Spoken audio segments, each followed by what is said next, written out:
نیک لوگوں کی صحبت سے ہمیشہ بھلائی ملتی ہے، کیونکہ ہوا جب پھولوں سے گزرتی ہے تو وہ بھی خوشبودار ہو جاتی ہے۔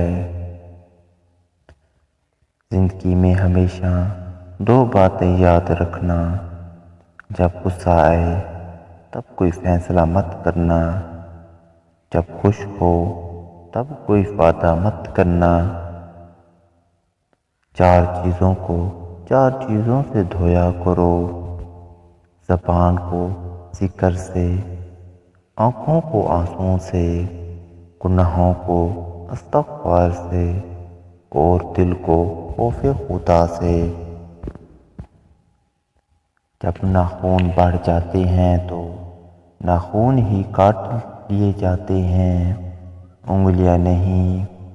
بالکل اسی طرح جب کسی رشتے میں غلط فہمیاں پیدا ہو جاتی ہیں تو غلط فہمیاں ختم کرنی چاہیے، رشتہ نہیں۔